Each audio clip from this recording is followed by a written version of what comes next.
Hey guys, welcome to another episode of the Pop Culture Galaxy podcast. I'm Mark Bridge and I'm here with Zach Worsner.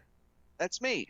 And we are here to talk about Moonraker, the 11th film, Number 11. number 11 in the James Bond saga, number 3 in the book saga. Yeah. um, which we mentioned a little bit last week. They were for your eyes only was supposed to be the next movie, but of course, 1977 there was a big, gigantic movie called Star Wars that dropped that dominated the box office, and of course, a lot of people wanted to take advantage of that new sci-fi craze that was going around, including Star Trek, which made motion picture in 1979.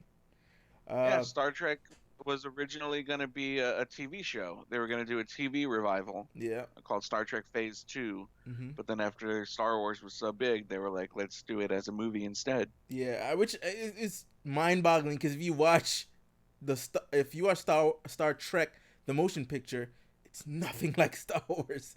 It's Yeah. like us. It's 2.5 hours. Well, you know what? I mean, it's if you sit down and watch it, it's enjoyable. But comparatively, it's like a slug to get through. Yeah, I like it very much, but it's definitely, very different.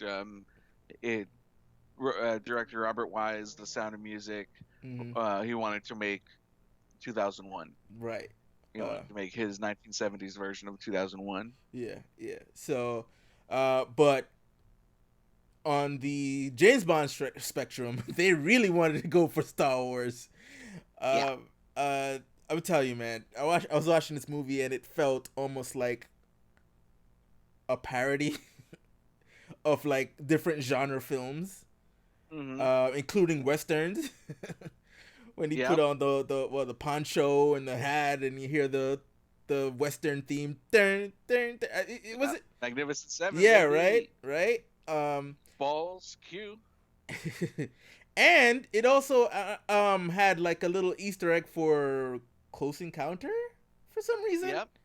Hmm. Why? I don't know. Because it's another alien type movie, space movie. I don't Because they're just having a good time, baby. know. Right? It was just really strange, and of course, again, it's pretty much James Bond in space for the third act of the movie. Um, but you know what? It was enjoyable. I gotta say. Yeah. Like, some people hate this movie Mhm, because of how silly it is. mhm, mhm, But first off, this was for a really long time, like into the Pierce Brosnan era, mhm. the most financially successful Bond movie in the world. Yeah. Like, it was It huge. first. Okay, so first of all, the budget on this thing eclipsed all the movies preceding it. $34 million for this budget, but it made $210 million worldwide, the most successful to date. Well, at the time, when it came out in Right. 1979, June of 1979, with a runtime of 2 hours and 6 minutes. But yeah, it was a big success. It the gamble paid off, where they wanted to make a big budget James Bond movie that has all the tropes of all this sort of adventures movies leading up to it, including Star Wars, including Magnificent Seven, and for some reason, Close Encounters. But yeah, it was a sight to behold, I would say. Yeah, and it's just got such a joy to it that audiences really identified with, that really appreciated, especially in the wake of Star Wars, Mm-hmm. where the 70s Bond was kind of an odd man out. It was kind of an odd duck Mm-hmm. because the movies at the time were getting so grim. Right. Right. So like the style at that point, it's funny, a lot of like cinema snobs hate George Lucas Mm-hmm. for making Star Wars that really altered the course of film history. It like was like a response, pivot away from like All the President's Men and Yeah. super serious movies. It was just like, let's just have a good time, baby. And Moonraker was like, all right, let's do that. I mean, Bond has always been kind of fun and silly, so now let's like go full tilt into it Yep. as a Yep. response to that. Not that Star Wars is silly. I mean, at this podcast that I love Star Wars more than most things in the world. Mm-hmm. I'm just saying, in terms of its tone and sensibilities, even when it's deadly serious, you're still having a great time. Yeah. You I know, imagine Mandalorian, I'm going to have a great time watching that, even though it's positioned as being like the dark version of Star right, Wars. right. I'm sure it's gonna be because it's like they're taking a Western approach, so I'm sure it's gonna have that sort of pop culture, poppy feeling of a Western. Which was enjoyable back in those days. Um, Before we get into Moonraker, so I was watching the movie, and I remembered that Kojima was such a huge fan of the Bond series, right? And especially if you played Snake Eater, and it occurred to me, how comes he never went to space in any of the Metal Gear games, right? They were, so the legend goes, I don't know what the story would have been, Mm-hmm. but the story is that there was going to be a lot more space in Snake Eater. Mm. That he was going to have Space Oddity and Ashes to Ashes by David Bowie playing in the end credits. Right. But when the story kind of pivoted away from the space race is much more of a background element to that. Yeah. Yeah. That they decided to go in a different direction. But like, it does play a big part in the boss's backstory. She talks about being the first woman in space, Right. Right. or before they sent to anyone else, before they sent Alan Shepard. Mm-hmm. And isn't was it the Fury with the helmet and the flames? Yep. Wasn't his character supposed to be some cosmonaut or some shit? Or Yeah, he was supposed to be a. I don't remember if he was Russian or American, but a oh, spaceman yeah, yeah, who kind of went crazy right, from the revelation of seeing the whole world. right. So yeah, I was just it was just surprising to me, and I think the game would have probably did it if Snake Eater didn't do it. Like his last chance technically would have been Metal Gear 4 because wasn't what is it called, that AI program? GW. Wasn't it in space, if I'm mistaken, or was it on the ship? It was on Outer Haven. Yeah. Right. But there were some elements that something was in space. Zero put something in space, didn't he? Or I'm Um, mistaking. you might be right. Like he put something in space, like that controlled the three AIs or some shit like that. I don't know. But anyway, I'm just surprised, his love of Bond didn't at some point take Metal Gear series into space. It's too late now, I guess. But yeah, so back on Moonraker. So this is the third and final film from Louis Gilbert. This would be his third and final movie. Um, Also, the final movie for Bernard Lee as M. Uh, Yep. Peace out, brother. You were missed. But still not the last movie for Louis Maxwell, is it? No, no, she'll be back. Um, and She'll be back all the way through the end of Roger Moore's tenure. yeah, and then Q. He's sticking around. Oh yeah, Desmond Llewellyn. Or is Llewellyn or Lewin? Lewin. Llewellyn. Llewellyn. Yeah. But then for newcomers, well, returning as well as Jaws, he came back, and the only Yep. reason he came back is because everybody wanted him to be a good guy. It's like, why can't he be a good guy? Uh, He's Richard Kai. iconic. Yeah. No, I don't know if there's anyone who becomes iconic just the second they appear on screen. But Yeah. Jaws, Richard Keel as Jaws is just, Yeah. you And can't top. yeah, and then they gave him a love interest, which is she's pretty gorgeous. Like, whoo, excuse me. With her little, I mean, it's a little campy, oh yeah, it's a lot campy with her little glasses and gigantic boobs. and as soon But as he meets her, he's like grabs like a little cartoon. He grabs her arm and her hand and go walking with her. It's like, what the hell? that I don't remember what that song is called, but that sappy, Yeah. romantic, Yeah. sweet Yeah. is in the background when she rescues him from the rubble. Hmm. So good. But but it's the temptation, especially when you go with films, not necessarily today, but for the present time. Whenever they wanted a bad guy to become good, they make him become good as soon as possible. I respect the restraint in that it was way until the end that he became the good guy, because he was like through and through like beating the shit out of Bond. Like, this guy would not die. He's worse than the Terminator. You know what I mean? He fell from how many feet from the air into a circus. I guess the tent must have saved him. Uh, what else? I mean, He went crashes through, into cable car. yeah, the cable car, and oh my god, he just would not die. And of course, Yeah. he survived a crash in space. Like, he's on the saucer. And they made sure they said, because people would have been sad, like, oh my god, he sacrificed himself with the girl. That's a bummer ending. Yeah. They They're made like, sure no, no, Bond they're said, fine. They're yeah, he'll say he's just 100 miles from Earth. He'll be fine. It was like, okay. It was like, um, and of course, Roger Moore is back as Bond. But so let's talk about the newcomers. You have Louis Childs, is Chillis or Childs? Lois Childs, who Childs. is gorgeous and not that good at acting, but I like her anyway. But as one of the the more risque names, The greatest name of anybody. It's an Austin Powers name. Holly Goodhead. But I was thinking, right? Because when we come up for terms these days for, like, sexual encounters, some of them feel like fairly recent. Like, was head a thing back in Oh the yeah. days? Oh yeah. So in 1969, maybe 68, the Monkees made a movie called Head, Mm-hmm.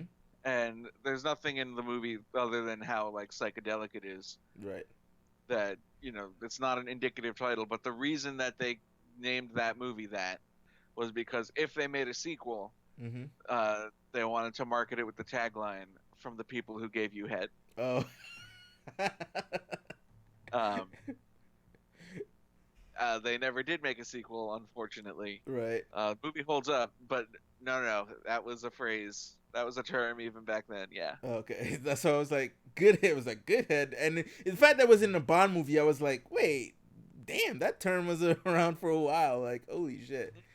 I like her though. She's very gorgeous. She's gorgeous. Yeah. Well, it's also funny because like we go back and forth as a society on how puritanical we are. Right. Right. Like we think that we're so enlightened now. Like millennials are my people. I am one of them. But Mm-hmm. we think that you know human progress stopped with us. Mm-hmm. Mm-hmm. Um, but in terms of like social mores, it's gone back and forth. The pendulum was always swinging, and I think that we're more sexually pent up now Yeah. than we were in '78. Mm-hmm. This movie came out, um, and you know, it's Bond, sex out the wazoo. Yeah. So yeah, I very much liked her character, and I like her eyebrows, the way her eyes and eyebrows was like, oh yeah, she's cute, she's cute. Mhm. Yeah, not the She's best. got that amazing like white dress, kind of a Marilyn Monroe dress. Yeah, not like, again, not the best Bond, but you know what? I mean, it might be blasphemy, but I do like her better than Triple X. I'm sorry, I actually do like her better than Triple X. Fair enough. uh, I mean, it's funny because she also has that dynamic of being an agent yep, yep, alongside Bond, although it's a bit of a twist. She's initially she's interesting because you think that she might be a villain, she might be Drax's like main lieutenant, yeah, yeah. but then she turns out to be a CIA Operative. agent. Yeah. Yeah, Yeah, so she was pretty cool in it, and she held her own. She was beating up some guys here and there, like flipping them around. yeah, Again, an early Bond movie, where usually the females are relegated to arm candy or damsels in distress. Um, so it's like, she was like, kicking some ass. I liked it. I appreciated it. And then also new to the franchise, Hugo Drax, played by Michael Lonsdale. Michelle Oh yes, is French. Michelle. Yeah, Michelle Lonsdale. I actually didn't know it until yesterday when I watched it with the commentary Right. from Roger Moore, Right. called him Michelle, and I was like, oh, how about that? Yep. Yep.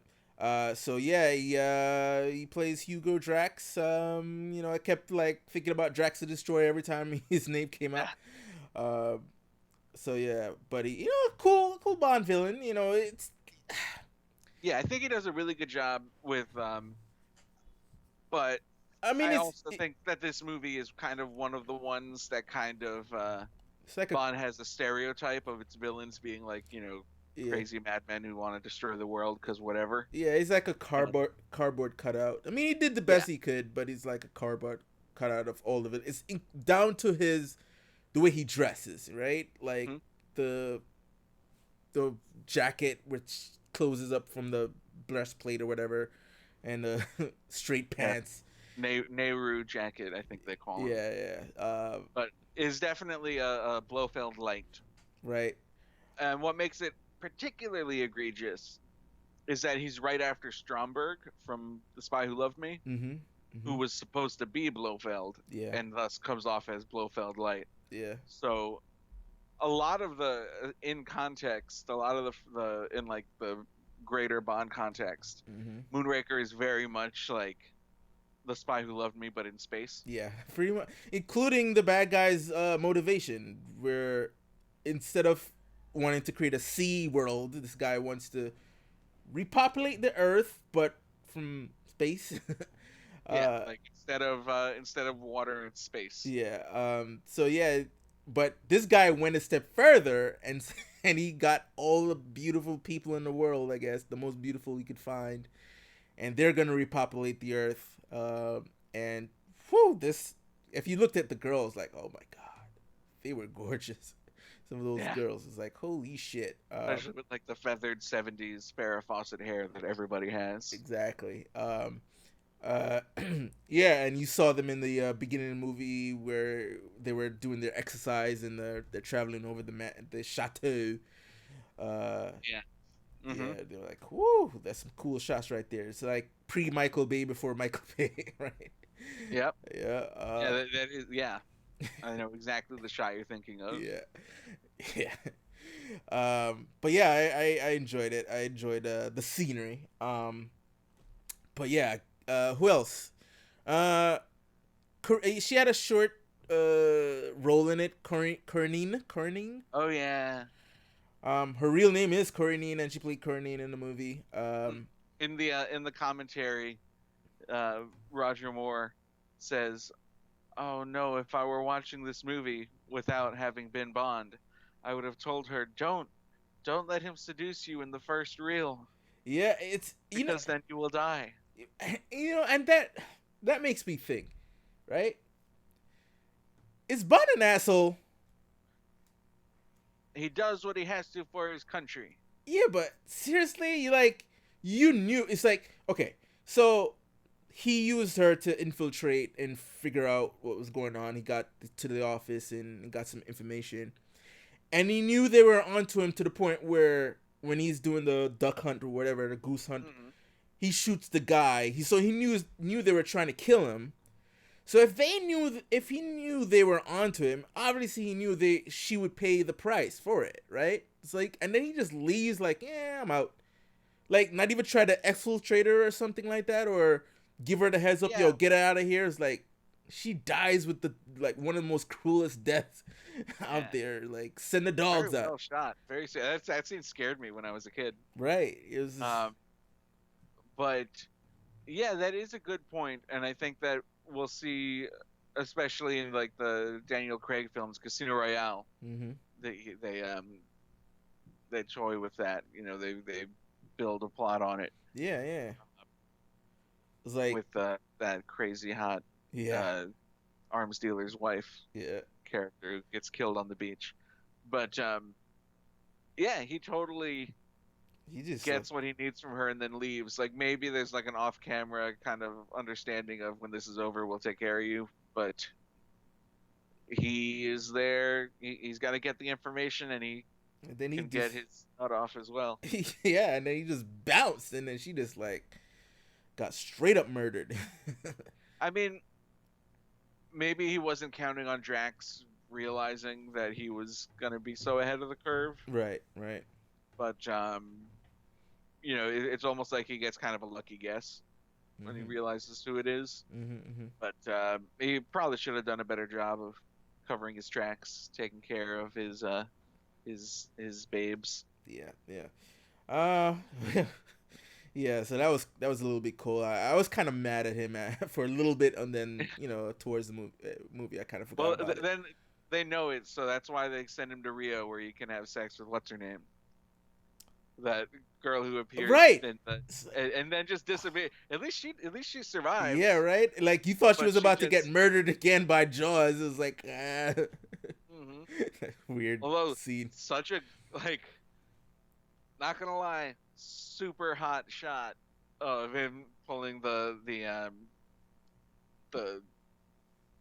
cord from her robe, Right, right. whatever Oh that is. yes, yes, yes. Like it's like you don't even need to have like the whole seduction scene. He just like grabs it and like pulls it very It's like slowly, and then it cuts away, and I'm like, oh my, Jesus, Bond. He's just like that was every hot. every Okay, every girl he sees is like, all right, I can fuck you, right? I don't even have to say two lines to you. It's like, oh my god, man, she was hey, gorgeous too. he's a charming guy.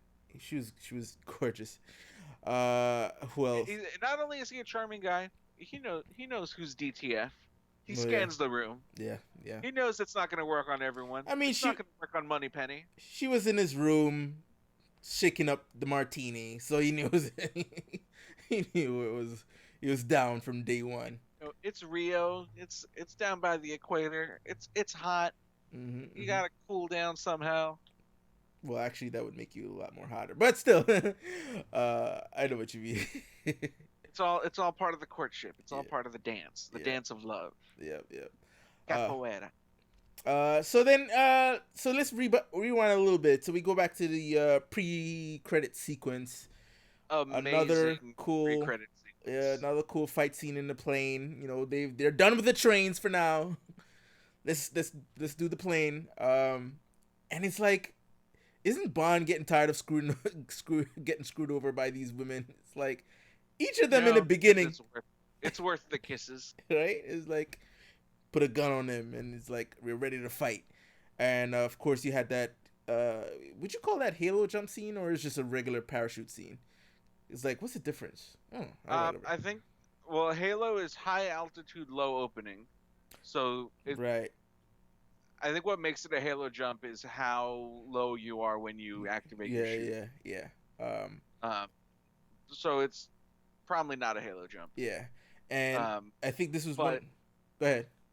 but it's funny because I recently rewatched Mission Impossible Fallout, Mhm. Mhm. which has a great skydiving scene, Yeah. Yeah. and this is, you know, maybe the first time anything like that had Yeah, I ever was. even. Yeah, I was about to mention that. Like they, had to construct the camera gear, and it had to be light enough to be on the guy's head. The guy would be shooting this thing.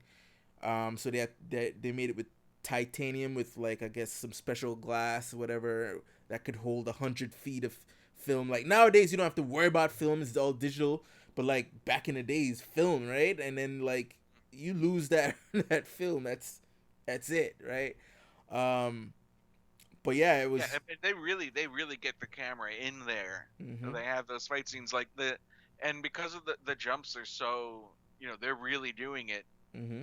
They don't even care. They're like, we'll just have a close up on the stuntman. He looks enough like Roger Moore. He Yeah, actually does yeah. enough like Roger Moore that it's not egregious. Hmm. Hmm. But it's like, even if he does, like, there are things that we would worry about now that you can see. Like, you can see that that's not Roger Moore. You can see that that's not Richard Kiel as Hmm. Jaws. Right. You can see the parachutes underneath their coats. Yeah. Yeah. You know, Hmm. but like, it doesn't matter because they're really doing it. Hmm. They're really doing these jumps. We would so much rather see the parachutes under their coats than to have them, blue screen Yeah. composited, flapping their arms like they're in space. Which like, going back to Mission Impossible, I think that the fact that they added the CG Cloud and Thunder ruined it, because Yeah, you did a lot of people didn't think that was real. They thought it was like, oh yeah, it's a green screen thing, until you see behind the scenes that he actually jumped out the plane and everything. But the It's a great example of how like when you put something fake to make it more cinematic, yeah, it kind of takes away the whole reason that you do it in the first place, right. which is to do for real Mhm. these amazing stunts like Bond and Mission Impossible. The especially the later Mission Impossibles Mhm. Mhm. uh, are all about just what like Mission Impossible. I think since Mission Impossible 3, Right. the hook is what is Tom Cruise gonna do this time, Yeah. Yeah. and with Bond, it's always been what is the stuntman, what is Bond gonna do this time? yeah. Yeah. Whether it's that amazing, ski jump from The Spy Who Loved Me, or a mid-air fight scene that has just never been done before, Mhm. probably never been topped since, arguably. And when you put a big old CG cloud in there, even if it's still real, Yeah. It the just audience goes, "Oh, it's Hollywood." yeah, yeah, it's some Hollywood nonsense, but it's like, dude, you don't even realize this man jumped out the plane for Mm-hmm. reals. Yeah, so yeah, I was thinking about that whole Halo jump sequence in Mission Impossible when I saw the opening of this, and like this is the precursor to hit the Halo jump. Um, Absolutely. and this had a lot of cool sequences. I can see why it cost 34 million at the time, which is a lot of money. There's so many crazy sequences, like the boat chase. There's a gondola chase and a speedboat chase in this movie. Mm-hmm. The gondola, like pretty much, they tried to put it on a motor on a regular gondola. It just wasn't working out, so they had to custom build one, and to let it go fast, 60 miles an hour in the Venice streams, or what do you call that, water, whatever, river, uh, Canals. yeah, canals, right? And then uh, they put a hovercraft on the bottom of it, and this is before they could do crazy crowd control like they can do now when it comes to filming on location. So they pretty much had to film with all the tourists watching and everything. So all those extras are really just tourists watching Mm-hmm. the shoot. So it was pretty crazy. Uh, Include that they got that pigeon to do a double take. oh yeah, that was stupid. Even I was like, Yeah, all right, didn't have to do yeah, that. yeah. Like it's like no, and then of Like I course, love the silly beats, but I was like, all right, that's one too much. yeah, One too. and then they brought back the guy who I guess is either a camera operator or stuntman or somebody who's the crew who He's did the somebody, but yeah. yeah, and he'll be back one more time. Yeah, but I thought that was The guy, like I thought that was a Lewis Gilbert guy, but I guess he could be. I'm not sure. yeah, but I guess he comes back without Lewis, so I guess Yeah, he's more of a Bond crew guy. yeah. um, Well, it's like Bruce Campbell being in the video game of the Amazing Spider-Man. right? Like, no, it's not a Sam Raimi joint, but he's attached to Spider-Man by now. Yeah, yeah, yeah, yeah. Oh yeah, Spidey's back! Yay! Yeah. right? Um, yeah. So back to Bond.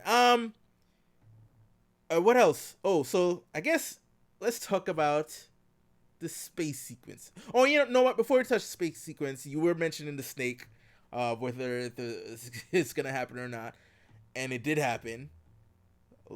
Is a python, 400 pound. There are two of them, but I guess they just use one. I mean, it's supposed to be one, but they brought two to I double don't as know how one. they did it. PETA must have been nuts. They're like, Bond murdered a snake on camera because that's how real it looked. Yeah, right. Oh, It's funny in the commentary. Roger Moore says, people would ask, oh, how do you take fighting a snake like that seriously? How do you look serious when you're fighting a snake? And he says, I look serious because I have to go to the bank afterwards. yeah. So it's like, hey, if they're paying him as much money as they're paying him to be Bond, and yeah. they were paying him a lot, he had a really good deal, including like first dollar gross, Nice. uh, or it may have been after they broke even. But Yeah, yeah, any deal that gives you a percentage of box office is like It's good. It's a good deal. Yeah, that's he had a really that's that Downey Jr. deal money, exactly. right? And I bet for this movie he made more money than God. Yeah. But but when you're getting paid that much, you put everything into it because that's what they're paying for. Yeah. And You can be a sassy actor and be like, "Oh, this is not serious." Like he also says in the commentary that he did interviews and people would ask him, "Oh, do you want to do a more serious movie?" mhm. And he'd go, "Well, they put $35 million into this movie. I think they're taking it pretty Yeah, serious." right. And then more on that snake sequence. So basically, the location they put the snake. I guess the water is too cold, so they kept floating at the top to try to get on top of the boat because it's more warm. Because I guess reptiles are what cold blooded creatures.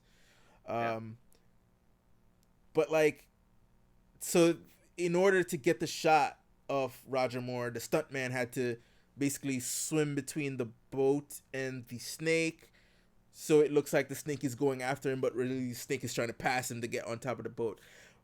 And I'm thinking in my head, but you're swimming with a fucking python.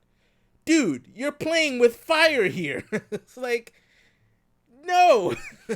It's like, I don't know. It's like these stunt people, man.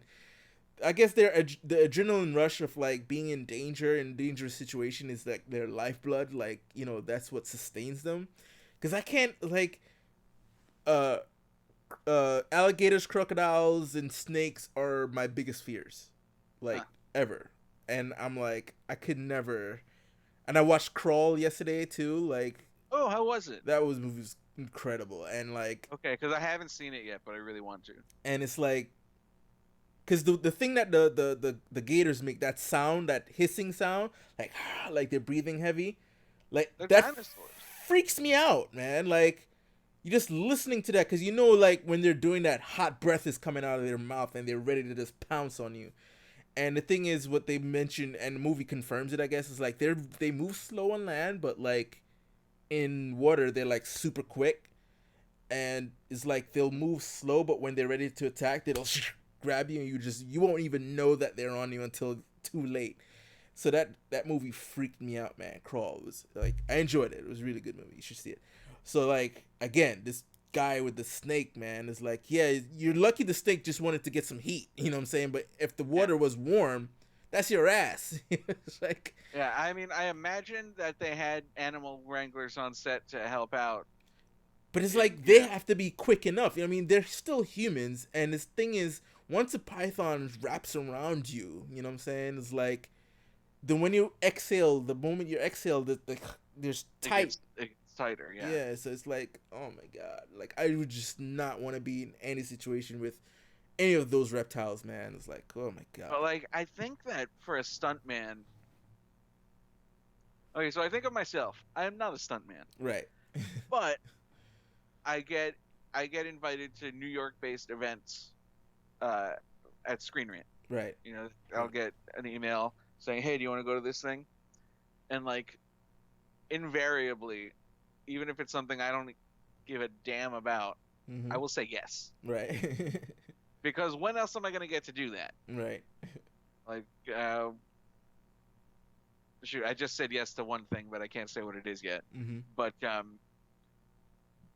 like I went to like an ESPN summit, and Right. it's like I don't like sports, Mm-hmm. but when am I going to get to hang out with the 1999 women's U.S. soccer team? Mm-hmm. Like some of the most iconic players, even if I don't know them. Yeah. Like, I didn't have their poster on my wall or anything, but when am I going to get to do that again? Who knows? Mm-hmm. Probably never. Right. And so I went, and it was great. Mm-hmm. And so they're like, "Hey, stuntman, you want to swim with a python?" And he has to be like, Mm-hmm. when is someone going to ask me to swim with a python again? Yeah. If I don't do it, someone else is going to do it, and they're going to be talking about him for years as being that stuntman who swam with a python. Mm-hmm. Mm-hmm. Like, hey, do you want to jump out of a plane? Like, no, I don't want to jump out of a plane, but that's going to be in a movie that people are going to see. Yeah, I'll do that.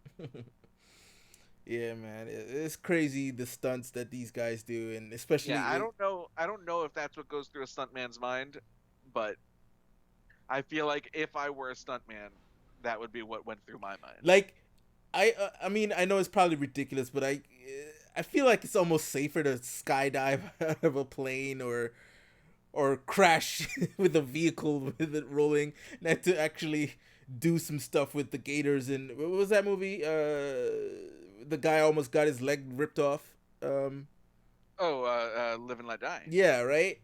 You know that, or the shark movie, the movie with the sharks in the. Thunder, Thunderball. Yeah, right. It's like it feels safer to do the other stuff than to actually, because you can't predict the animals, right? You can't Right, because an predict. animal can just, they can, there is a little bit of chaos theory to all of these stunts. Like, Mm-hmm. something can go wrong. Like when you go to the hospital to get a surgery, they're like, hey, they have to warn you that anything can happen.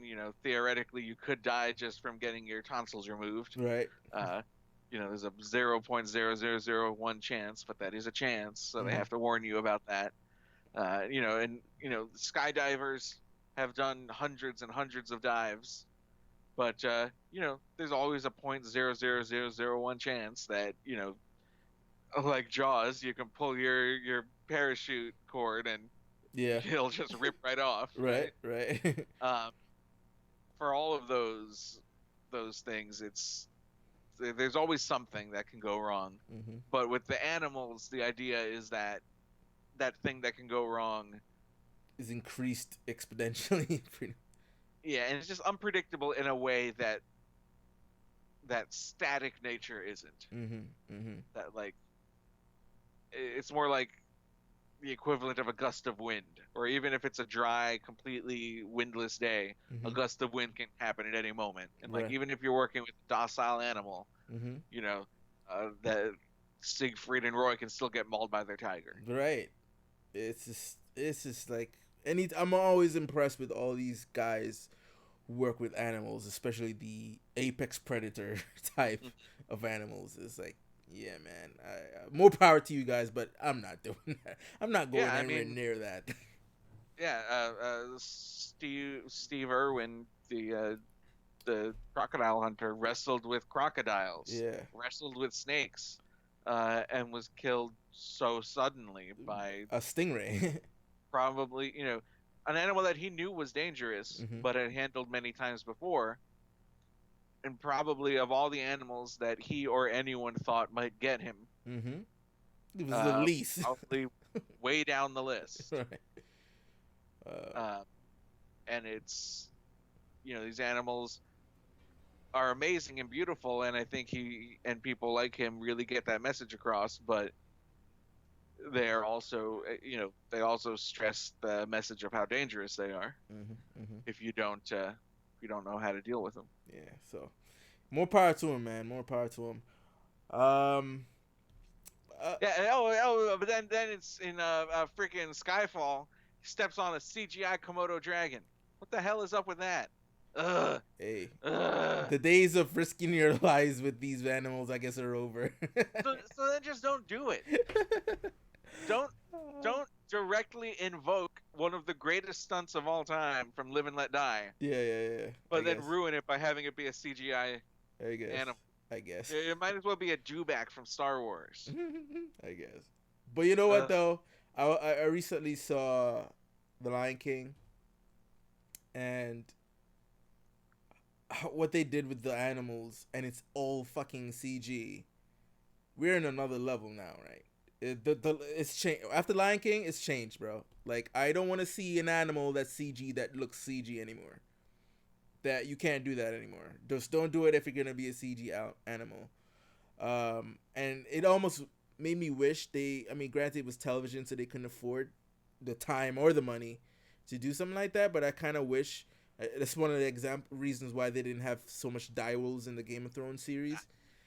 Uh, but like, if they could incorporate some of the stuff that John did in Lion King, man, like they would have had more direwolves.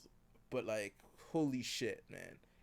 Like you watching this thing and you're like, for seconds you gotta look. This is CG. It's all computer right now. It's amazing. I haven't seen it yet. Yeah, it's I mean, you've seen it. You've seen Yeah, it. that was part of why I wasn't that Yeah, interested. you've seen it. And to be fair, I enjoyed it, but it's better as an animated film because you get to see more of the performances in the animals uh in as a cartoon than you do as a live action. um Yeah, I've only seen one live action Disney remake, and it was Aladdin, because that's a I had a press screening for it. that's a good one. That and Jungle Book, and I would say Cinderella I want to are see good. a Cinderella. Yeah. And I Beauty. want to I want to see all of them. I just Yeah. haven't gotten around to them. It'd be easier if I had a son, if I had a Yeah. child, It's funny, like you right? do. My But t- you kind of have to, right? not really. I saw them both by myself, so um but but it's funny that the ones that were my least favorite of the remakes are the ones that are my favorite of the animated features, which is Beauty and the Beast and Lion King. Like, I love the Beauty and the Beast. Like, I love how the Beast move in that in the original animated movie. Just everything about it. But once you make it live action, that fluidity that the animation allowed, just you couldn't do it with live action. So it just felt a little bit more stiffer.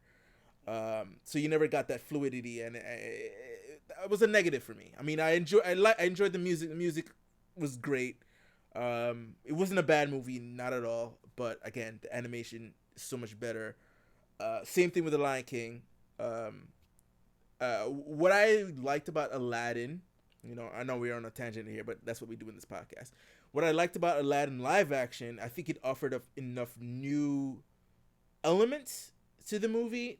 And again, the animation, as much as I liked Aladdin, the animated film, it's not like there were iconic moments in that where it's like would be too difficult to replicate live action, because they were trying to go for that realism anyway in the animated movie.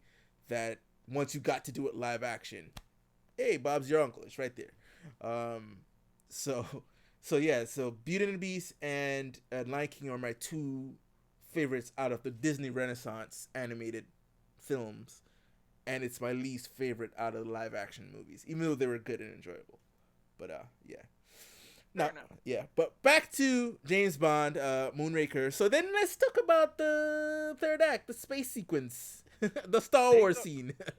the whole movie is really weirdly structured, and it's in a way that we've seen before and will see again in Bond movies, Mm-hmm. where it starts out one way, and in the third act they just like throw out the rule book and go Balls to the nuts. walls, man. Like, so here's where the scene was happening, and I'm like, oh shit, now here we go. It's the wartime. That little moment where you see the soldiers are coming out of the I guess the space station, that little door, and then the door of the shuttle of the American shuttle opens up. It's like, and they just that wide shot of them coming together is like, this is a James Bond movie or this is Star Wars, Hmm. right? And then I started laughing. You shit you not. I busted out laughing. Jesus Christ! Holy shit! They're going for it. They're Yep. going for it. And hey, they go for it. Like they can, you can say whatever you want about Moonraker, Uh-huh. but they went for it. You can't say they pulled their punches. Yep. They're just like, let's just like if we're gonna rip off Star Wars, let's just do it, Yeah. baby. Like the only thing that wasn't there, and I half expected them to do it, but they didn't do it. The It Force, no, a is lightsaber. different color beams for to represent who are the good guys and the bad guys. I mean, they were both blue, so it's like you didn't know who was shooting at who. You just saw beams going.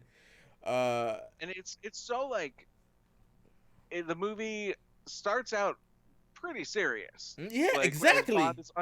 Bond is uncovering the conspiracy. You Yeah. know, he sees the guys get killed Mm-hmm. by the gas, and the animals survive, and he's like, what's Yeah. going on here? Man? And like it begins in space. We see the space shuttle get hijacked, Mm-hmm. Mm-hmm. but there's there's no indication that he himself will go to space, even Yeah. though the marketing of the movie is all about that. Yeah. Yeah. Uh, but in the movie itself, it's like a surprise. You're like, oh, they're going to space. Like I'd say the part where it really gets like, oh, this is gonna be crazy, Mm-hmm. is when he fights the giant snake. That's the first. That's the first indication. Yeah. You know, because until then the fight scenes are like Yeah. pretty grounded Yeah. by Bond standards. Yeah. Yeah. But like that great fight in the glass museum, Right. um, with the Asian The guy. samurai. Uh, Even though he that just is, pretty much telegraphed his moves every time he yells, "Jai! Da! yeah. Jai!" It was like, yeah, really? They would make that sound if they were really fighting for real? It's like, I don't know. Maybe I don't know. I don't yeah, know how martial arts work. yeah, right. But like at least that fight has just the it's kind of like the bell room fight from on Her Majesty's Secret Service, Yeah. where it's just like, hey, put him in a room with a bunch of stuff and then break all that stuff. Hmm. Just do it. And you know what? Even the first half of this movie actually felt like Our Majesty's Secret Service, like a little bit in terms of how it was shot, the locale, just the palette, the color palette. It felt like, oh yeah, I guess this is his serious movie, his his opus. And then second half, they're like, nope, psych. Where it began for me was with the close encounter. Yeah. I was like, wait, huh? Okay, that's odd. But and the funny thing is not they didn't just do it one time. You think they'll just do it one time just to like, it's like it's little like four times in this movie. Yeah, when Bond does it to show M and the Admiral, what's his face? Yeah. They like look at each other like, oh, Mm-hmm. I know that movie. Yeah, and then the Magnificent Seven. I was like, oh shit, they just really are going for this movie. Mhm. And it's funny because it's all just like exaggerated versions of stuff they did in The Spy Who Loved Me. Like they had the Lawrence of Arabia music in The Spy Who Loved Me. Oh yeah, I didn't notice Um, that. Yeah, I probably saw that movie once. So yeah. yeah, when they're walking in the desert after Yeah, the yeah, car breaks yeah, down. yeah. But here it's kind of like it's a nod to Magnificent Seven, of course, but it's also a nod to The Spy Who Loved Me doing essentially the same gag. Mm-hmm, mm-hmm. Um, but because it's not the same, because it's not new, because it's repeated, they Yeah. have to step it up. So it's not just them walking through the desert; it's Bond in a poncho and cowboy hat. Yeah, it's like, oh my god, it turned up to 11, man. And then in that Q scene, a great Q scene, even by the high standards of Q scenes, Mm-hmm. uh, that with the bolas throwing it around and blows up the head. Yeah. That's just like, I thought that was how they were going to take out Drax at the end. Right. But when like the very first time I saw it a million years ago. Yeah, but But they did at least they did foreshadow what would take him out, which is the yeah, the that dart gun is Yeah. awesome. yeah, it was I pretty won't- cool, pretty cool. So it's kind of like Spider-Man's web shooters. Yeah. But that's when the first time you see a laser Right. in the Q scene. Yeah, yeah. Q's been developing laser technology, Wait, what's which that? will then No, be miniaturized. they use it early in another movie. When? In it was a scene where was it? No, or I'm confusing the magnetic hollow thing where it cuts the dude's head off. Like, no, you sure it's the first one? I could have sworn they had lasers in another movie. Well, Goldfinger tries to kill Bond. Right. With Other than that, though, like with Q showing a laser thing in one of those famous scenes where they're like showing all the cool gadgets, and wasn't there another one that had laser in it? I mean, it's possible and even probable, but I can't think of it right now. Yeah, I mean, you may be right in that it's the first time they're showing laser in it. Of course, because like they showed the laser and the guy's face melt, the little dummy face is melting weird. It's like, holy shit. I guess that was a real laser to do that effect. Maybe. Probably not. Oh, because But- I remember where they said you couldn't see the laser in Goldfinger. That they had to use some special. No, they drew it on, right? Even though the laser was there, that they rotoscoped it on, or they had to do some special. Oh, they had to turn out the lights for you to see the laser, actual laser, in Gold. In Goldfinger. Yeah, because if you Yeah, were I to mean that shoot, definitely seemed like a visual effect to me. It seemed like a painted on effect. yeah, Star Trek phaser. but like there was an actual laser that would burn the thing, but you couldn't see it, so they had to Yeah. paint on the actual laser because like Yeah, with it's like in movies when guys have laser sights. yeah It's like you can always see like the big old laser beam. yeah But like in real life, whenever they have that, you can't you see can't that see shit. that Yeah. unless like the whole place is just covered in smoke. Yeah, yeah, yeah, You can see a little bit, but yeah, yeah. but those lasers very cool. And it's funny. I just thought of this now. If that's like the Q's technology, he invented laser guns. Yeah. And they just have laser guns. But he miniaturizes it later so that it can be in Bond's watch in time for GoldenEye. Yeah, yeah, yeah. Same color. Huh? Right.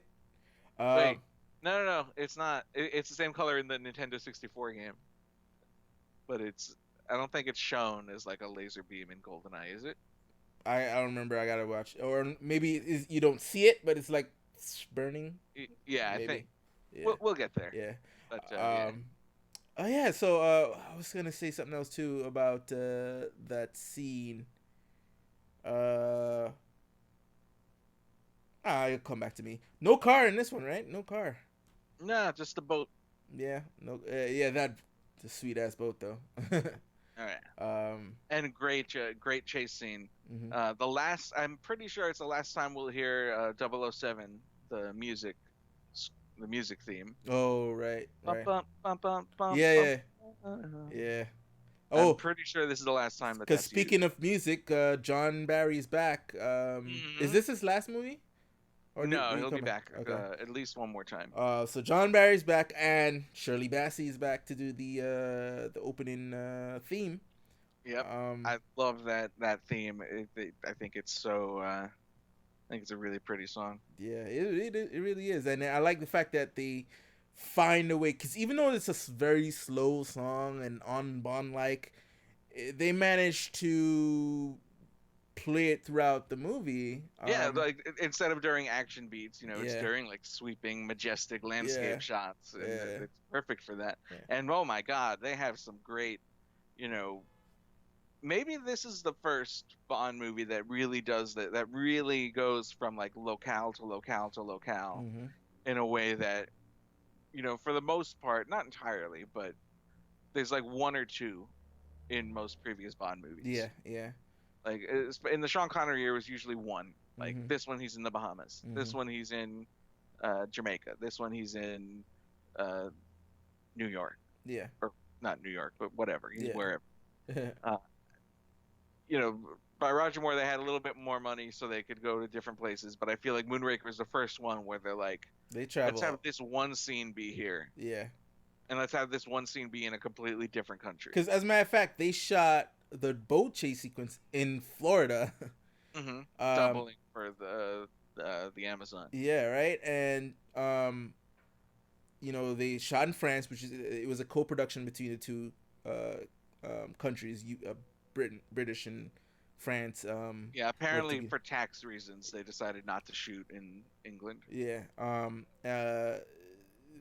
Then they shot. Well, they did shoot the chateau scene or the mansion in France, but it was supposed to be in California, so they had to do like this weird matte painting, which I saw it with the shot from outside of the helicopter. I was like, what the fuck? What was that? Right? It was like it just looked like a picture that is stuck in front of the screen. It was like that was Yeah. a weird shot, but whatever. Back in the days, they had to do the best they could. They didn't have the technology. Yeah, and of course they shot in Rio. Beautiful, beautiful countries, man. They went all over the world with this one, and of course Venice for the canal scene. And everything, the cable car locale, that mountain that they have Right, is it almost looks like a 3D movie. right. Yeah, it was the 34 million, man.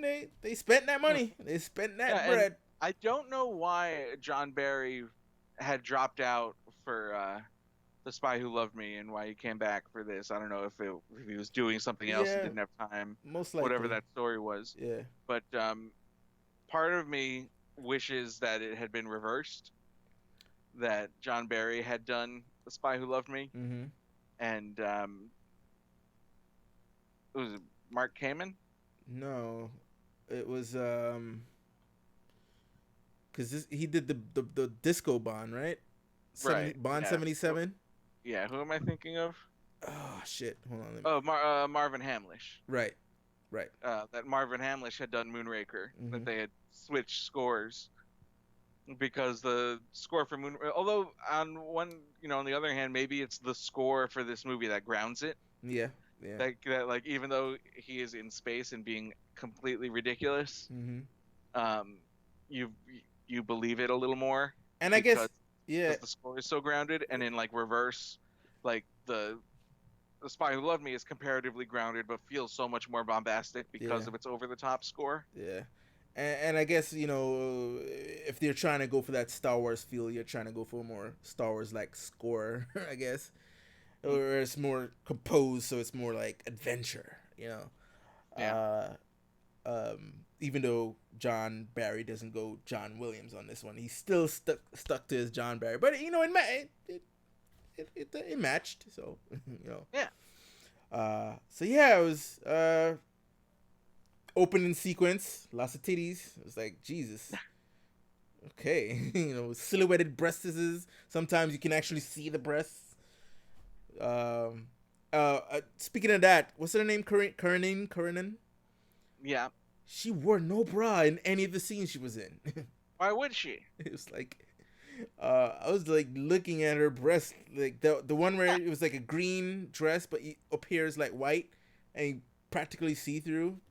You know, Yeah, she's pretty. I'm guessing, She's French. It's their way. but I'm guessing like during early, things showing these things on film prints, and then they degrade over the time, and then when you put it on VHS, you can't really see them.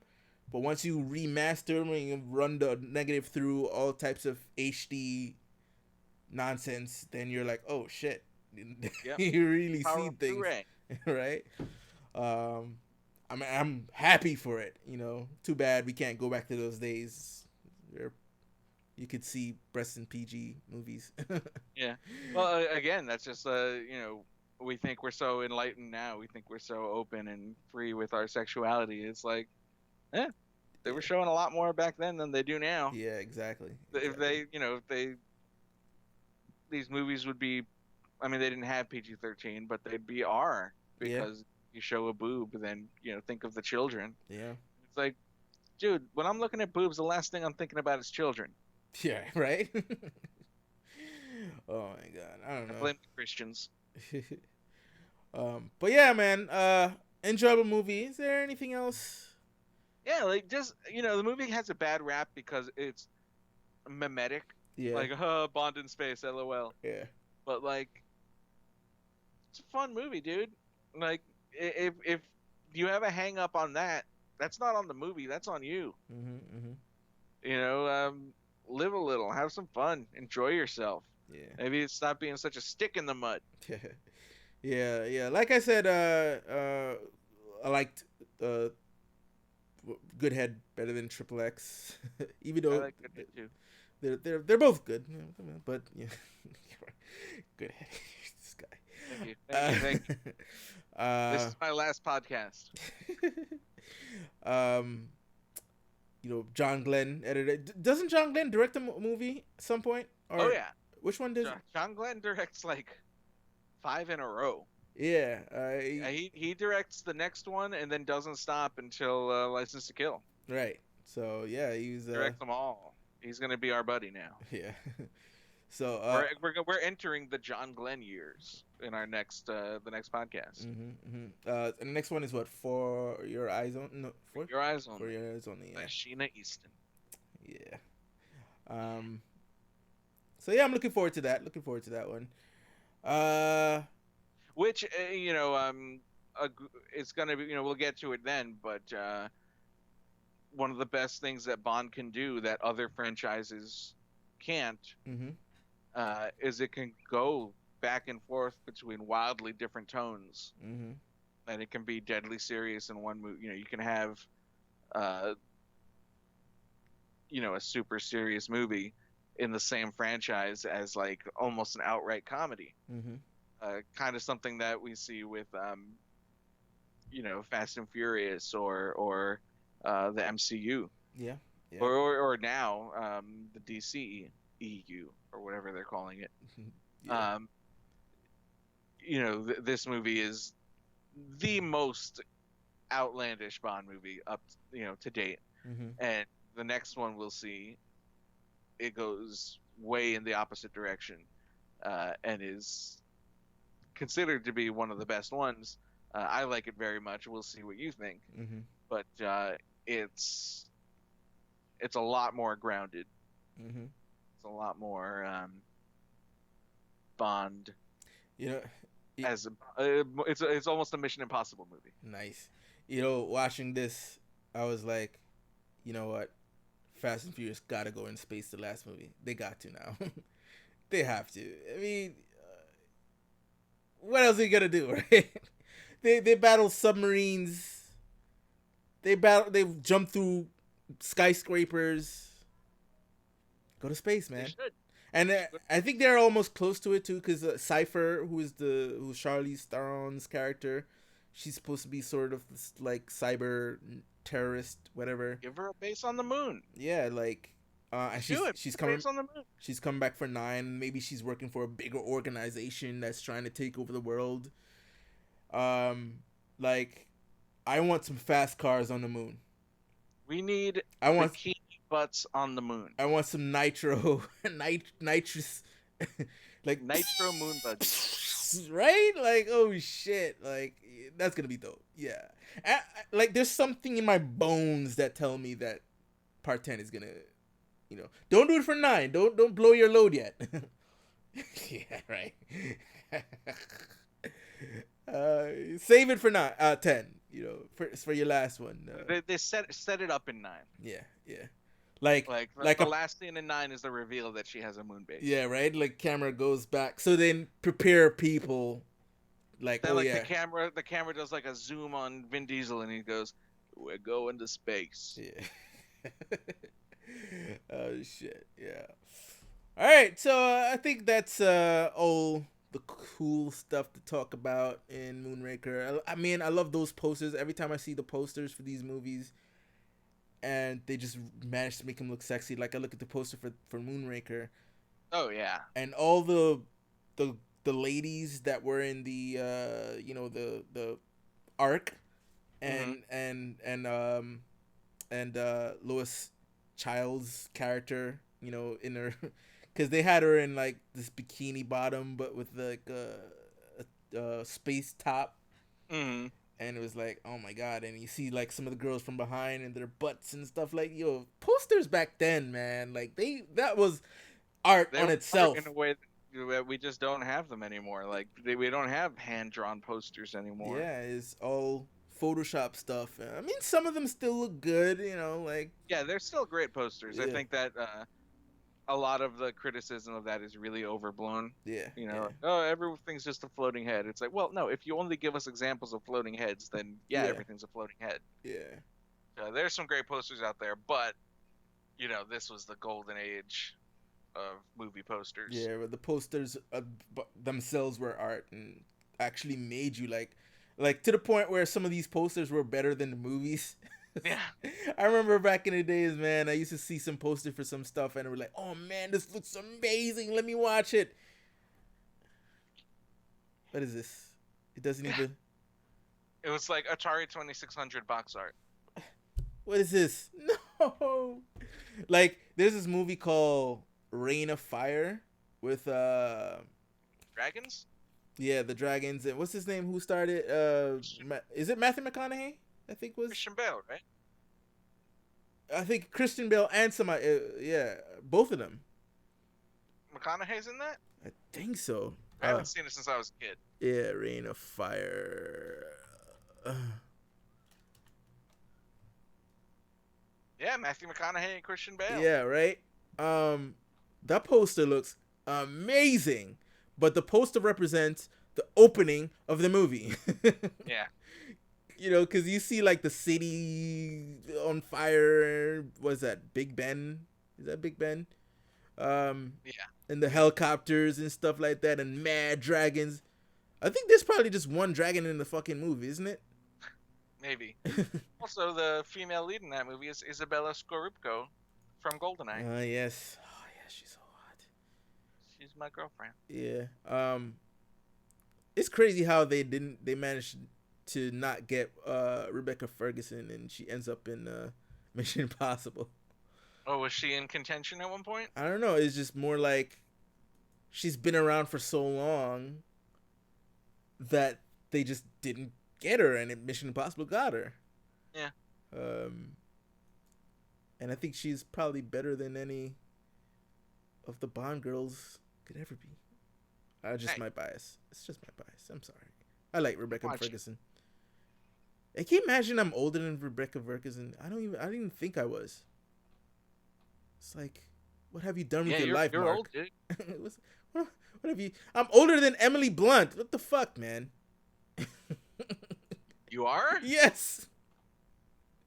Well, she looks older than she is. That's, not in a bad way. I mean, she's pretty, but she looks old. But I'm older. Yeah, she's only 36. Yeah. She's very regal looking. That's why. She looks like she could be a queen. Yeah. But yeah, that's Moonraker for you. Can't wait to get to for your eyes only, which came out the year I was born. Aw. Yeah. Yep.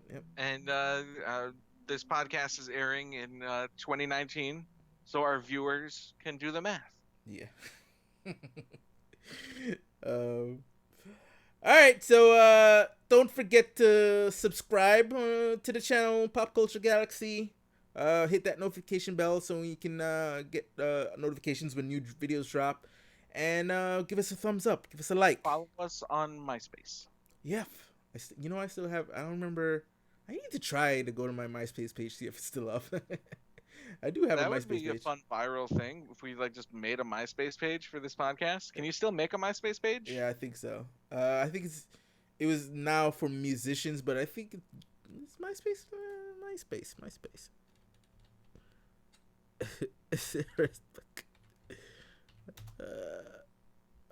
Fuck. I put the wrong thing in. Yeah, it's more like movie / music, kind of like a blog thing, but you can make a MySpace page still. Yeah, so let's just do it. It's crazy that it's gotta get that MySpace audience. Exactly.